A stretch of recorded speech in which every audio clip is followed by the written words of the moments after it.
नमस्कार, मैं डॉक्टर मनमोहन सेन, सह आचार्य संस्कृत, राजकीय महाविद्यालय बहरोड।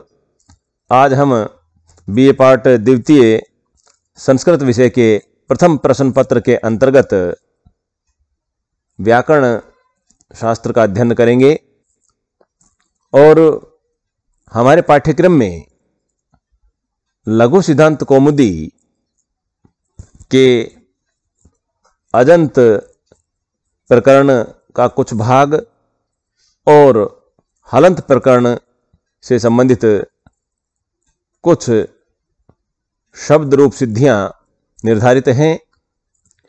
अजंत प्रकरण में जैसे कि राम, हरि, सर्व आदि शब्दों की रूप सिद्धियां और उनसे संबंधित मंत्रों का अर्थ ज्ञान अत्यावश्यक है। इसी तरह से अजंत और हलंत जो प्रकरण है, तो हलंत में आपके जो भी अस्मद शब्द है, युष्मद शब्द है, इदम शब्द है, विश्वाह शब्द है आदि शब्द रूप आपके पूछे जाते रहते हैं। तो यह आप अच्छी तरह से आप इसमें देख सकते हैं कि अजंत किसे कहते हैं? अच प्रत्याहार का वर्ण जिसके अंत में हो उसे अजंत कहते हैं, और हल प्रत्याहार का वर्ण जिसके अंत में हो उसे हलंत कहते हैं। ये दोनों प्रकार के शब्द पुल्लिंग, स्त्रीलिंग और नपुंसकलिंग भेद से तीन तीन प्रकार के होते हैं। अब इस अजंत और हलंत दोनों ही प्रकरणों में जब हम रूप सिद्धि करते हैं किसी शब्द की, तो सबसे पहले किसी भी शब्द की प्रातिपदिक संज्ञा की जाती है, प्रातिपदिक संज्ञा का विधान किया जाता है। प्रातिपदिक संज्ञा का तात्पर्य आप विशेष रूप से समझना चाहें, देखना चाहें तो यह है कि यह प्रातिपदिक संज्ञा किसी विशेष समूह की ओर इंगित करती है कि जिसकी प्रातिपदिक संज्ञा हो जाए उसी के परे सु आदि प्रत्यय आएंगे, जो कि आगे आपको बताए जाएंगे। अब इसमें प्रातिपदिक संज्ञा कैसे की जाती है, उसका विधान किस सूत्र के अंतर्गत आता है, तो इसके लिए हमारे पास में आचार्य ने दो सूत्र मुख्य रूप से प्रातिपदिक संज्ञा का विधान किया है। पहला सूत्र है अर्थवत धातुरः प्रत्यय प्रातिपदिकम। इससे पहले प्रथम वर्ष के पाठ्यक्रम में भी जब आपने व्याकरण का अध्ययन किया था, तब आप लोगों ने वहां पर सबसे पहले संज्ञा प्रकरण पढ़ा, जिसमें 14 माहेश्वरी सूत्र पढ़े। उन माहेश्वरी सूत्रों के आधार पर ही आपने प्रत्याहार बनाना आदि सीखा, जैसे कि अच प्रत्याहार है, हल प्रत्याहार है, इस तरह से प्रत्याहार आपने बनाए। और उसके बाद आपने संधि प्रकरण पढ़े, जिसमें अच संधि थी, हल संधि थी, विसर्ग संधि थी आदि आपने इनका अध्ययन किया था। अब आपको अजंत प्रकरण और हलंत प्रकरण के अंतर्गत शब्द रूप किस तरह सिद्ध होते हैं, यह अभ्यास कराया जाएगा, यह समझाया जाएगा, इसका अध्ययन कराया जाएगा। और आप यह देखते हैं कि जैसे कि उदाहरण के रूप में आप लें तो एक जो राम शब्द है, इस राम शब्द से ही राम है बन जाता है, इस राम शब्द से ही रामऊ बन जाता है, इस राम शब्द से ही रामः आदि बन जाते हैं। तो शब्द तो हुआ आपका राम, लेकिन प्रथमा एक वचन में रामः बनता है, द्विवचन में रामौ बनता है, बहुवचन में रामः बनता है। तो ये परिवर्तन कैसे हो जाता है, इसे समझना आवश्यक है। और इसी के लिए हमारे व्याकरण शास्त्र में नियम और प्रत्यय निश्चित किए हुए हैं, उनके आधार पर ही रूप बनते हैं। यह तो आपको ज्ञात ही है कि 3 वचन होते हैं, एक वचन, द्विवचन और बहुवचन, और 7 विभक्तियां होती हैं प्रथमा से लेकर के सप्तमी तक। प्रथमा, द्वितीया, तृतीया, चतुर्थी, पंचमी, षष्ठी, सप्तमी और फिर संबोधन। तो इन सप्त विभक्तियों के लिए और तीनों वचनों के लिए 21 प्रत्ययों का निर्धारण किया हुआ है। लेकिन उन प्रत्ययों के लगने पर किस स्थिति में कौन सा सूत्र कार्य करेगा, इसके आधार पर रूप निष्पन्न होते हैं।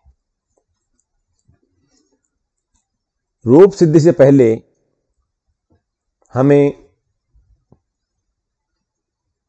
कुछ महत्वपूर्ण सूत्रों को कंठस्थ कर लेना चाहिए, याद कर लेना चाहिए। तो पहला जो सूत्र है वो है अर्थवद धातुर प्रत्यय प्रातिपदिकम।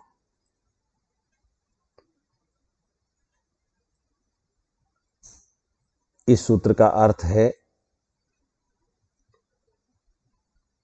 धातु, प्रत्यय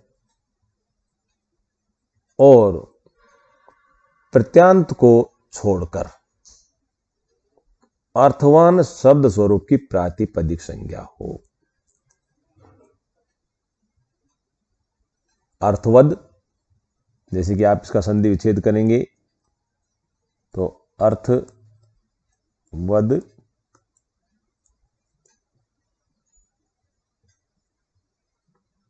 ए धातु और प्रत्यय, ये 3 इसमें है अर्थवद धातुर प्रत्यय में। अर्थवद अर्थवान होना चाहिए शब्द स्वरूप, धातु धातु भिन्न होना चाहिए, धातु नहीं होना चाहिए, प्रत्यय और वह प्रत्यय भी या प्रत्यांत भी नहीं होना चाहिए। जो भी शब्द स्वरूप है वह धातु, प्रत्यय और प्रत्यांत को छोड़कर हो और अर्थवान भी हो, उसका कोई ना कोई अर्थ अवश्य निकलता हो, उस शब्द स्वरूप की प्रातिपदिक संज्ञा होती है। अब इसके भी 2 पक्ष हैं। एक अव्युत्पत्ति पक्ष।